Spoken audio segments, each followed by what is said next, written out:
nessa foto, podemos ver o homem que ficou conhecido como o assassino da autoestrada, onde ele fez das estradas do sul da Califórnia um terrível cemitério. Por um ano, ele teve total liberdade de cometer seus crimes, enquanto a polícia encobria as mortes devido ao preconceito e também medo de que realmente existisse um assassino em série assolando a região. Inclusive, naquela época, apenas os jornalistas acreditavam em sua existência. Nesse vídeo, vamos explorar um pouco sobre esse criminoso para tentarmos entender como um ser humano pode chegar ao ponto de cometer crimes tão cruéis. Esse sujeito se chama William Bonin, que nasceu em 1947 em Connecticut, nos Estados Unidos. Ele era filho de 2 adultos problemáticos e alcoólatras, criando os filhos em um ambiente instável e abusivo. Os filhos também eram deixados com o avô, que era um molestador de crianças condenado. Aos 6 anos, William foi para um orfanato, onde sofreu abusos intensos, além de ser molestado diariamente. Foi assim por 9 anos. Com 16 anos de idade, William foi preso por diversos crimes leves. Com isso, foi enviado para um centro de detenção juvenil,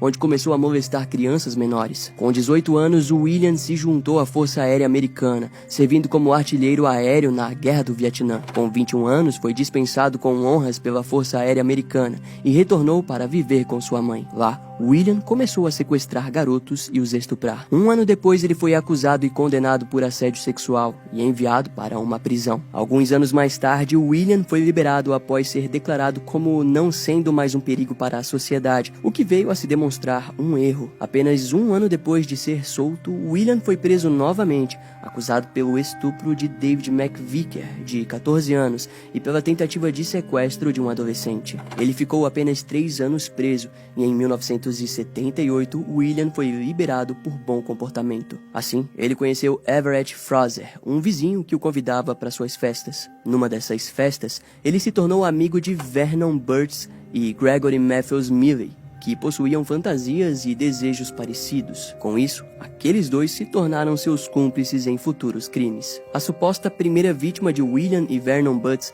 foi o garoto Thomas Glenn Ludgren, que nunca mais foi visto e até hoje não se sabe o seu paradeiro. Menos de 2 meses depois, a dupla sequestrou Mark Shelton, de 17 anos, que foi violentado ao ponto de entrar em estado de choque, resultando na sua morte. Depois, os 2 criminosos mataram o caroneiro Marcus Krebs e o seu corpo foi jogado ao longo da rodovia de Malibu. Em seguida, mataram o garoto Donald Ray Hayden, de 15 anos, que foi amarrado, espancado, sodomizado e esfaqueado brutalmente no pescoço. Um tempo depois, um garoto chamado David Murillo pedalava sua bicicleta em direção ao cinema, mas em algum momento foi atraído até a van de William. Lá, o garoto foi violentado, espancado e estrangulado até a morte. Menos de 10 dias depois, Robert Virostek, de 18 anos, foi sequestrado e morto enquanto ia para o trabalho. Um mês depois, William e Vernon sequestraram mais um garoto, que foi espancado e morto, com o seu corpo sendo jogado pelas ruas do condado de Kern, na Califórnia. A próxima vítima foi Frank Dennis Fox, com o corpo sendo encontrado na beira da estrada a oeste de San Diego. 10 dias se passaram e John Kilpatrick, de 15 anos, foi sequestrado, morto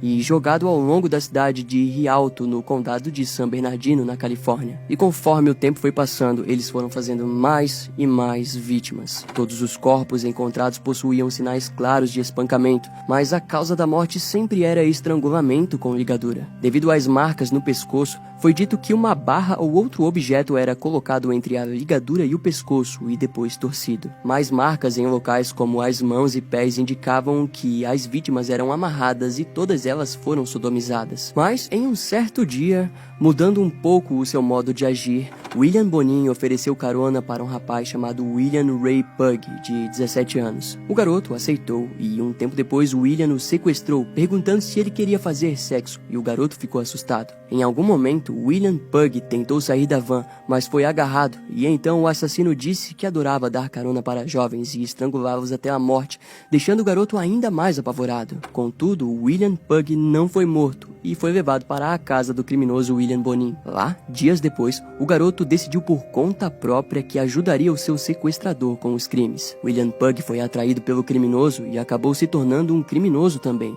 pois talvez até já fosse. Juntos, os dois Williams e seus companheiros de crime sequestraram um garoto chamado Harry Todd Turner, de 15 anos, que foi espancado, sodomizado e estrangulado por William Bonin. Esse grupo de criminosos continuou junto e em abril de 1980, Stephen Wood foi sequestrado e morto por eles. Algumas horas depois, um rapaz chamado Lawrence Sharp foi espancado e jogado atrás de um posto em Westminster. Menos de um mês depois, William e Vernon forçaram um funcionário de supermercado de 19 anos chamado Darin Kendrick a beber ácido clorídrico só para ser esfaqueado com um picador de gelo posteriormente. E o seu corpo foi deixado ao longo de uma autoestrada em Artésia. Assim, com os inúmeros corpos encontrados, o repórter policial Tim Alger, já em dezembro de 1979, escrevia artigos teorizando que os corpos poderiam ter uma ligação. Contudo, a polícia não apoiava a sua visão. Contudo, os jornais locais começaram a cobrar a polícia, afirmando que havia muitas mortes e apontavam que a demora da polícia vinha do preconceito com as vítimas serem homossexuais. Esse preconceito cegou os policiais, que não percebiam que as crianças estavam sendo mortas também. E após a pressão dos jornais, não demorou muito para vir a público que a polícia sabia muito bem do número de mortes. Por outro lado, a polícia não queria a pressão pública da existência de um serial killer,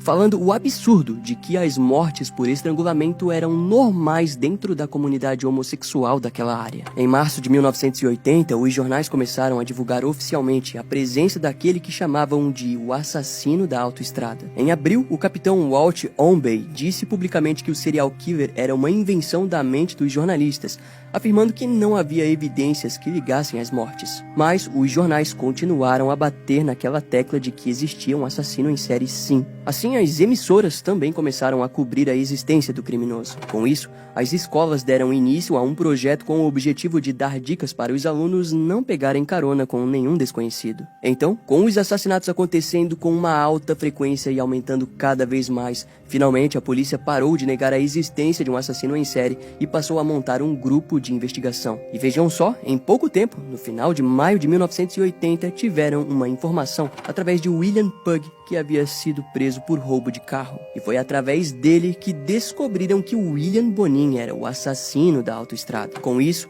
em junho de 1980, a polícia montou uma operação e passaram a seguir William Bonin. Durante um dos dias da caçada ao criminoso, a polícia rapidamente agiu e prendeu William em flagrante dentro de sua van em Hollywood. No corpo de algumas vítimas, várias fibras tinham sido encontradas e foram comparadas com as fibras do carpete da van de William, e assim ele foi acusado pela morte de 12 jovens no dia 5 de novembro de 1981. William foi ligado à maioria dos assassinatos através de manchas de sangue, cabelos, fibras do tapete e através da análise de sêmen encontrado. Com isso, em seu julgamento, William acabou sendo condenado por 10 assassinatos. Todos os cúmplices de William também foram presos logo em seguida. William Bonin, o assassino da autoestrada, foi executado no dia 23 de fevereiro de 1996, 16 anos após a sua prisão, pelo método de injeção letal. O seu caso nos mostra como o preconceito e a falta de empatia daqueles que deveriam nos proteger pode causar ainda mais mortes e indignação. Embora ainda exista dificuldade por parte das autoridades para lidar com assassinos em série, algo como o preconceito